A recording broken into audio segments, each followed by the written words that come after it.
ডিসেম্বরে নির্ধারিত $550 কোটি ঋণ প্যাকেজের পরবর্তী কিস্তি ছাড়ের আগে নির্বাচিত সরকারের সঙ্গে আলোচনা করতে চায় আন্তর্জাতিক মুদ্রা তহবিল IMF।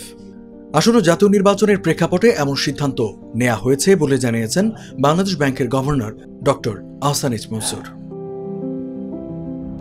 ওয়াশিংটনে IMF ও বিশ্বব্যাংকের বার্ষিক সম্মেলনে অংশ নিতে বর্তমানে সেখানে অবস্থানরত বাংলাদেশ ব্যাংকের গভর্নর ফোন কলে TBS-কে বলেন, IMF পরবর্তী সরকার আসার পর তাদের সঙ্গে পরামর্শ করতে চায়।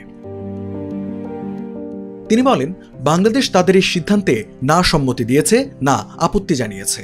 আমাদের কোনো আর্থিক চাপ নেই, তাই এটি কোনো সমস্যা নয়। আমরা যা চাই তা হলো নীতির ধারাবাহিকতা বজায় রাখা। আমরা আলোচনা চালিয়ে যাব যাতে আমাদের নীতিগত অঙ্গীকার সঠিক পথে থাকে।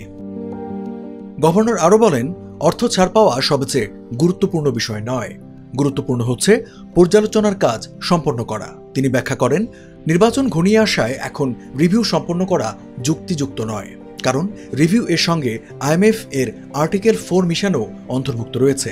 তাই তারা চাইছে পরবর্তী সরকারের সঙ্গে পরামর্শ শেষে রিভিউ সম্পন্ন করতে। ডক্টর মনসুর জানান, IMF এর আর্টিকেল 4 মিশন অক্টোবর মাসে আসবে।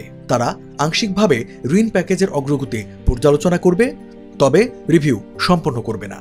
চূড়ান্ত রিভিউ ফেব্রুয়ারিতে বোর্ডের সামনে উপস্থাপন করা হবে, যখন নির্বাচনও হবে।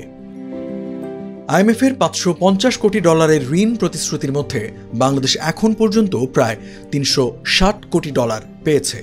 ডিসেম্বর মাসে পঞ্চম কিস্তি ছাড়ের কথা রয়েছে, আর ষষ্ঠ কিস্তি নির্ধারিত আছে আগামী বছরের জুনে। প্রতিটি কিস্তি ছাড়ের আগে IMF সাধারণত 2 সপ্তাহব্যাপী একটি মূল্যায়ন মিশন পাঠায়, যা নিরীক্ষণ করে ঋণ গ্রহণকারী দেশ তাদের দেওয়া সংস্কারের শর্তগুলো কতটা বাস্তবায়ন করেছে। আগামী 29 অক্টোবর IMF মিশন ঢাকায় আসছে পঞ্চম কিস্তির মূল্যায়ন শুরু করতে।